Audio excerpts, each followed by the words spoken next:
सबसे पहले ब्लड है क्या। ठीक है, तो एक सिंपल सी चीज़ अगर हम देखें, हर किसी को दिखता है कि ब्लड फ्लो करता है, तो जो फ्लो करता है वो क्या है, वो फ्लूइड है। तो ब्लड एक लिक्विड है, सबसे पहली बात। दूसरी बात, ब्लड बॉडी के अलग अलग पार्ट्स को, अलग अलग टिश्यूज़ को आपस में कनेक्ट करता है, कम्युनिकेट करता है, एक सपोर्ट प्रोवाइड करवाता है, न्यूट्रिशन प्रोवाइड कर पाता है। तो ये एक तरह की कनेक्टिव टिश्यू है। तो ब्लड क्या हुआ, एक तरह की लिक्विड कनेक्टिव टिश्यू है। ठीक है, अब लिक्विड की ना एक बहुत इंपॉर्टेंट प्रॉपर्टी होती है, उसे समझना बहुत ज़रूरी है यहाँ पे, जिसे बोलते हैं विस्कोसिटी। विस्कोसिटी क्या होता है, viscosity is resistance to flow. मतलब किसी लिक्विड को फ्लो करने में कितनी डिफ़िकल्टी हो रही है, कितनी मुश्किल से वो फ्लो हो पा रहा है, वो उसकी विस्कोसिटी होती है।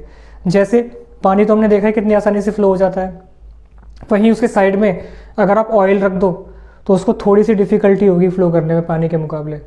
और वहीं अगर उसके साथ में हनी रख दो तो वो तो और भी ज़्यादा दिक्कत होगी उसको फ्लो करने में। तो यानी कि हनी की विस्कोसिटी ऑयल से ज़्यादा है, ऑयल की विस्कोसिटी पानी से ज़्यादा है। ठीक है, ऐसी ब्लड की भी एक विस्कोसिटी का लेवल होता है। ठीक है, वो 4.5 to 5.5 टाइम्स ज़्यादा होती है नॉर्मल पानी से विस्कोसिटी। तो ये विस्कोसिटी मेंटेन रखनी ना बहुत ज़रूरी होती है ब्लड के अंदर, क्योंकि अगर मान लो खून ज़्यादा पतला हो गया या खून ज़्यादा थिक हो गया, ज़्यादा विस्कस हो गया, तो हार्ट को दिक्कत आ सकती है, उसे पंप करने में, ये सब करने में हार्ट पे ज़्यादा स्ट्रेस पड़ता है। ठीक है, तो विस्कोसिटी मेंटेन रखनी बहुत ज़रूरी होती है, जो कि मेंटेन रखना काम होता है प्लाज्मा प्रोटीन्स का, वो मैं अभी आगे समझाऊंगा। ठीक है, अब यहाँ पे एक बात और होती है। ठीक है, जो ब्लड है हमारा वो एक तरह का नॉन न्यूटोनियन फ्लूइड है। ठीक है, नॉन न्यूटोनियन फ्लूइड्स वो होते हैं जो न्यूटन के विस्कोसिटी के लॉ को फॉलो नहीं करते।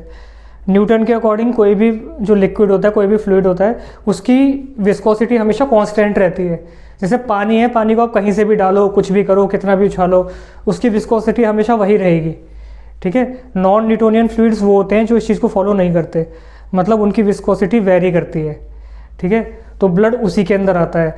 ब्लड को अगर ज़्यादा शेक कर दो, ज़्यादा पावर से पंप कर दो, तो वो उसकी टेंडेंसी होती है कि उसकी विस्कोसिटी कम होने लग जाती है।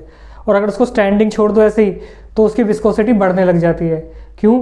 क्योंकि जो आरबीसीज होती हैं वो आपस में स्टैक करने लग जाती हैं, और उसकी वजह से उसकी जो डेंसिटी है बढ़ने लग जाती है, तो वो ज़्यादा विस्कस होने लग जाता है। ठीक है, तो ये बात जाननी और समझनी बहुत ज़रूरी है।